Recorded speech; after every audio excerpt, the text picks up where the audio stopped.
Ricardo, tudo bom, Ricardo? Tenho um filho de 10 anos que tem bronquite desde os 4 anos. Ele não fica atacado direto da bronquite. É só de vez em quando, 10 anos a criança, hein? Principalmente no inverno. Às vezes, quando corre, também fica atacado da bronquite. Fizemos bombinha com aerolim. Também tem dermatite atópica e rinite. Então, sua pergunta está muito grande? Você pode manter aí, tá vendo? A pergunta dela está muito grande, eu vou então respondendo e complementando informações muito valiosas.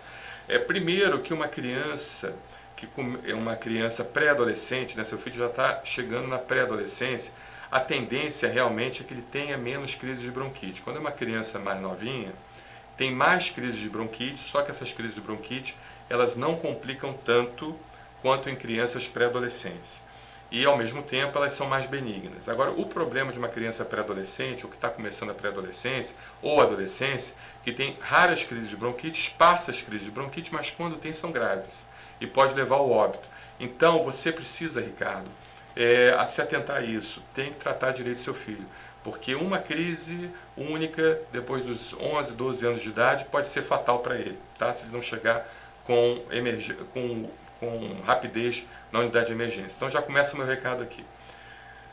E você vê que ele tem bronquite desde os 4 anos. Ele não fica atacado direto da bronquite, é só de vez em quando, principalmente no inverno. Tudo bem, no inverno nós sabemos que o inverno é frio e seco, né? E as pessoas ficam mais dentro de casa e em casa, ou dentro de ambientes fechados. E nos ambientes fechados é onde nós temos uma quantidade maior dos alérgenos, né? Piorando então o processo alérgico, dentre eles a rinite, a sinusite e a bronquite. Ok? Às vezes, quando corre também, fica atacado do bronquite. Sim, o correr faz com que você troque mais o ar do exterior com o interior, e isso acaba causando um ressecamento dos brônquios. Esse ressecamento dos brônquios, essa desidratação dos brônquios, faz então com que a criança entre em crise de broncoespasmo. Okay? Fizemos bombinha com aerolim. Olha, a bombinha com aerolim é a medicação de resgate. Medicação de resgate. É uma medicação boa, pode ser utilizada em casos assim muito leves e esporádicos, mas é uma medicação que, de certa forma, e em muitos casos não é adequada. Você precisa, às vezes, fazer uma medicação mais a longo prazo, com broncodilatadores de longa duração durante um período e depois corticosteroides inalatórios.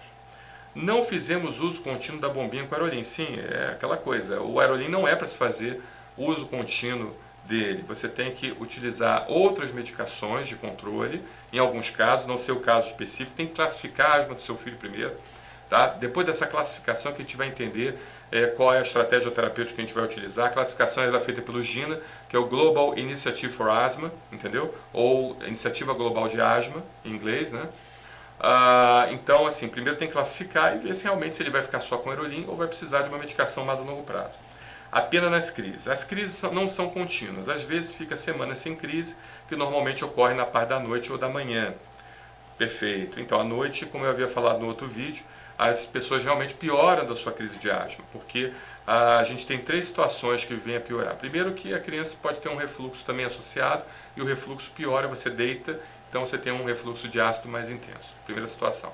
A segunda situação é que à noite você produz mais alérgenos, né? O mofo, o ácaro, eles se multiplicam, principalmente o mofo, esporula. Ele dobra, triplica de quantidade durante a noite, principalmente na madrugada, né?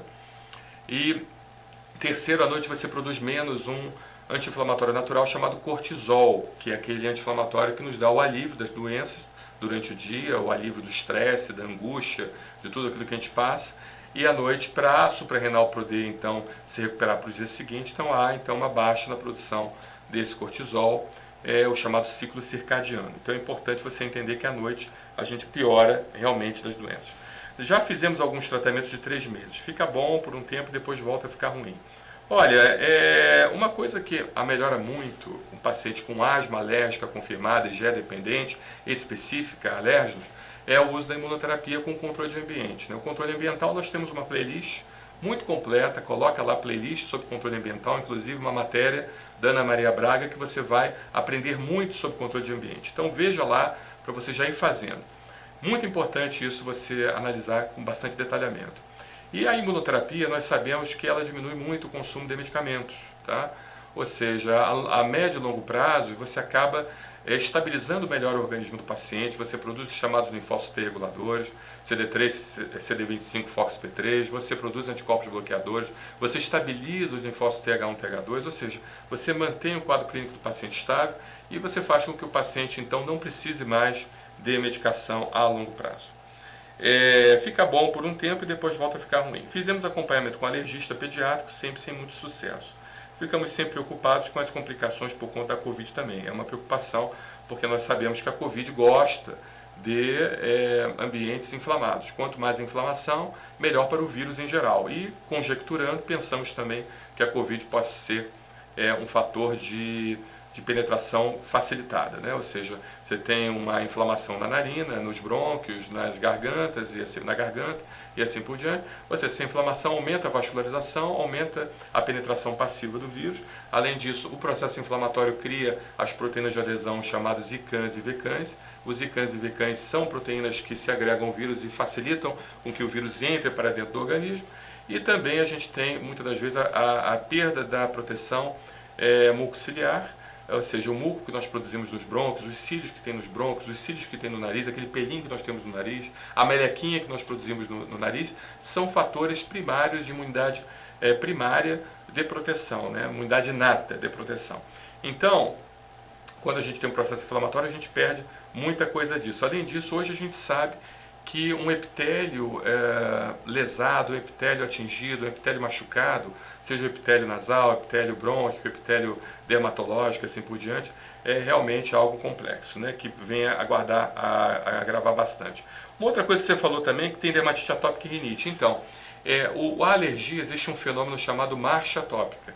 Então, muitas das vezes o paciente começa com uma simples rinite, essa rinite evolui para sinusite, essa sinusite alérgica evolui para bronquite alérgica, e essa bronquite alérgica evolui para dermatite alérgica, ou seja, dermatite atópica alérgica. É a chamada marcha atópica.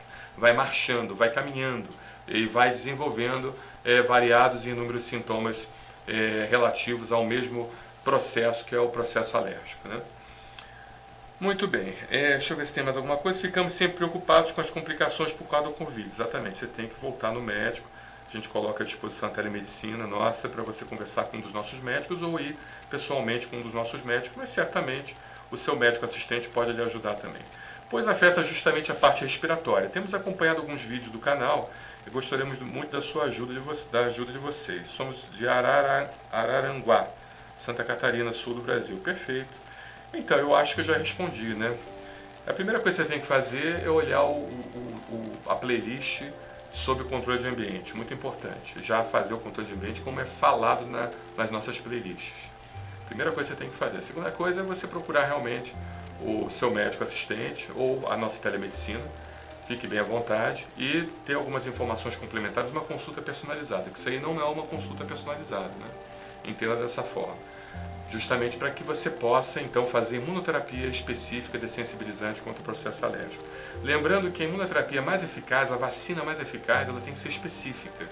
Ou seja, quanto mais específica a vacina, melhor. E outra situação também são os extratos padronizados e registrados no Ministério da Saúde, tá? Porque quando ele é registrado no Ministério da Saúde, ele tem um padrão de qualidade muito maior, onde você tem uma potência maior dos extratos.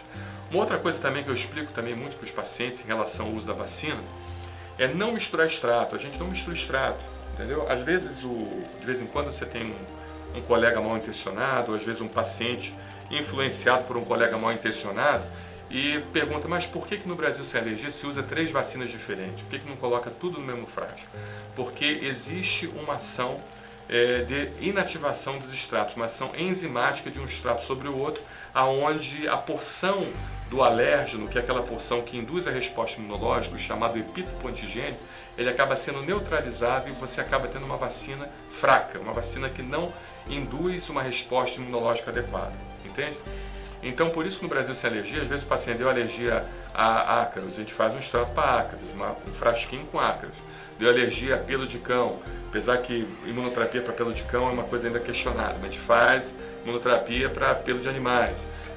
Imunoterapia para mosquito, a gente faz imunoterapia para mosquito, ou seja, cada extrato no seu frasco, entendeu? E dessa forma a gente realmente consegue, com o uso de extratos padronizados, registrados na Anvisa, sem serem misturados, a gente consegue uma resposta clínica muito boa. Conversa com o médico assistente, pergunta sobre esses pontos, né? A gente tem alguns vídeos que a gente fala sobre as vacinas mais apropriadas, certamente ele vai orientar você da melhor forma, tá bom? Um abraço!